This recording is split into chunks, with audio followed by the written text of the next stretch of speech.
আসসালামু আলাইকুম প্রিয় দর্শক ও শ্রোতা মণ্ডলী, আশা করি আপনারা সবাই ভালো আছেন। আজকের এই ভিডিওতে আমরা অত্যন্ত গুরুত্বপূর্ণ এবং কিছুটা সংবেদনশীল একটি বিষয় নিয়ে আলোচনা করব, যা আমাদের দাম্পত্য জীবনকে আরও সুন্দর ও মাধুর্যময় করে তুলতে পারে। আমাদের আজকের আলোচনার বিষয় হল, স্ত্রীর সাথে গোসল করা কি সুন্নত? আমি সোশ্যাল মিডিয়াতে দেখেছি অনেকেই এই পোস্ট করছেন যে স্ত্রীর সাথে গোসল করা সুন্নত, কিন্তু পরিবারের অনেকেই এটাকে লজ্জাহীনতা মনে করেন। আসলে যারা ফেসবুকে এ ধরনের পোস্ট দিচ্ছেন তারা বিস্তারিত কিছু ব্যাখ্যা করছেন না, ফলে পরিবারে বিভ্রান্তি ও সমস্যা তৈরি হচ্ছে। তাই আজকের এই ভিডিওতে আমি বিষয়টি নিয়ে বিস্তারিত আলোচনা করব ইনশাল্লাহ। অনেকের মনে এই প্রশ্ন আসতে পারে যে ইসলামে কি স্ত্রীর সাথে গোসল করা সুন্নত এমন কোনো বিধান আছে? হ্যাঁ, অবশ্যই আছে। সহিহ হাদিসের মাধ্যমে আমরা জানতে পারি যে আমাদের প্রিয় নবী রাসূলুল্লাহ সাল্লাল্লাহু আলাইহি ওয়াসাল্লাম তার স্ত্রীদের সাথে একসাথে গোসল করেছেন। মা আয়েশা সিদ্দিকা রাদিয়াল্লাহু আনহু থেকে বর্ণিত একটি হাদিসে এসেছে যে আমি এবং রাসূলুল্লাহ সাল্লাল্লাহু আলাইহি ওয়াসাল্লাম একই পাত্র থেকে পানি নিয়ে গোসল করতাম। বুখারী ও মুসলিম। এ থেকে স্পষ্ট বোঝা যায় যে এটি কেবল জায়েজই নয়, বরং স্বয়ং রাসূলুল্লাহ সাল্লাল্লাহু আলাইহি ওয়াসাল্লামের সুন্নত। উলামায়ে কেরামও এই বিষয়ে একমত যে স্বামী স্ত্রীর জন্য একসাথে গোসল করা সম্পূর্ণ বৈধ এবং এটি সুন্নাহের অন্তর্ভুক্ত। এতে কোনো লজ্জা বা সংকোচের কিছু নেই, বরং এটি সম্পর্কের গভীরতা বাড়ায়। তবে প্রশ্ন হলো, কেন এটি সুন্নত? এর পেছনে কি হিকমত বা প্রজ্ঞা রয়েছে? ইসলাম দাম্পত্য জীবনকে অত্যন্ত গুরুত্ব দেয়। স্বামী স্ত্রী সম্পর্ক শুধু একটি চুক্তি নয়, এটি ভালোবাসা, মমতা, আস্থা এবং একে অপরের প্রতি শ্রদ্ধার এক পবিত্র বন্ধন। একসাথে গোসল করার মাধ্যমে স্বামী স্ত্রীর মাঝে ঘনিষ্ঠতা ও ভালোবাসা আরও বৃদ্ধি পায়। এটি একে অপরের প্রতি বিশ্বাস ও নির্ভরতাকে মজবুত করে।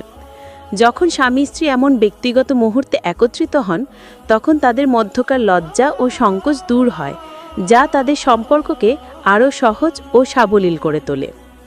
এটি আসলে একে অপরের প্রতি প্রেম ও শ্রদ্ধার একটি প্রকাশ, যা দাম্পত্য জীবনের প্রতিটি ক্ষেত্রে ইতিবাচক প্রভাব ফেলে।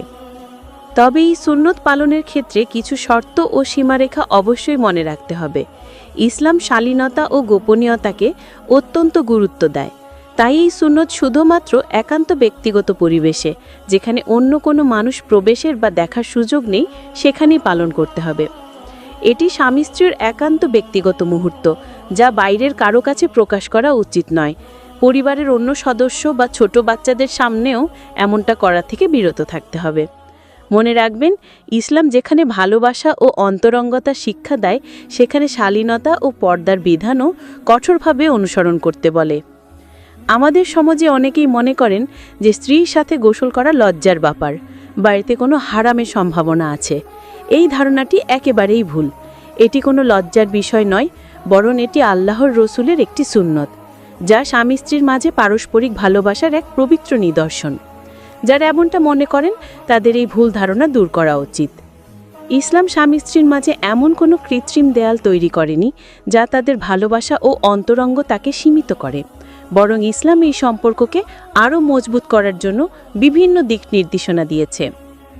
অতএব আসুন আমরা রাসূলুল্লাহ সাল্লাল্লাহু আলাইহি ওয়াসাল্লামের এই সুন্দর সুন্নতকে আমাদের জীবনে ধারণ করি।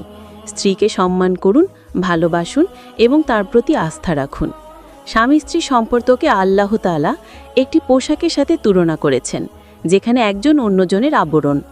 এই সম্পর্ককে মজবুত করুন এবং রাসূল সাল্লাল্লাহু আলাইহি ওয়াসাল্লামের দেখানো পথে চলে একটি সুখী ও সুন্দর পারিবারিক জীবন গড়ে তুলুন।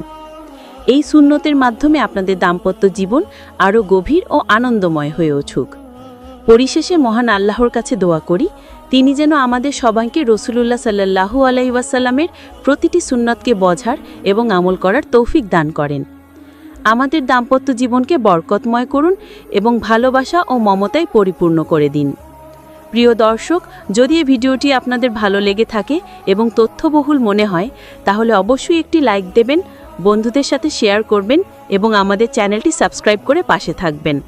আপনার একটি শেয়ার হয়তো অনেকের ভুল ধারণা দূর করতে সাহায্য করবে। জাযাকুমুল্লাহু খাইরান।